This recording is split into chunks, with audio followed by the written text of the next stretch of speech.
2050 carbon മലിനീകരണമില്ലാത്ത രാജ്യമാകാനുള്ള ലക്ഷ്യവുമായി UAE മുന്നോട്ട് പോവുകയാണ്. ഇവിടെ ഇപ്പോൾ ഇലക്ട്രിക് വാഹനങ്ങൾ ചാർജ് ചെയ്യാനുള്ള കൂടുതൽ ചാർജിംഗ് പോർട്ടുകൾ സജ്ജമാക്കാനുള്ള തീരുമാനത്തിലാണ് ഇപ്പോൾ എത്തിയിട്ടുള്ളത്.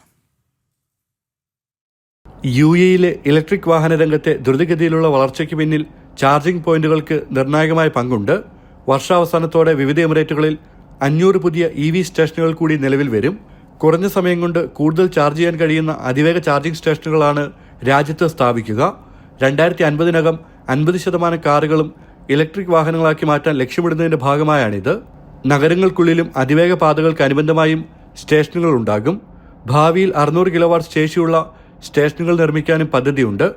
ഇത്തരം സൂപ്പർ ചാർജുകൾ വഴി 10 മിനിറ്റ് കൊണ്ട് ചാർജിംഗ് പൂർത്തിയാക്കും. ദുബായ് ജലവൈദ്യുത വകുപ്പിന് കീഴിൽ മാത്രം 740 EV ചാർജിംഗ് പോയിന്റുകളാണുള്ളത്.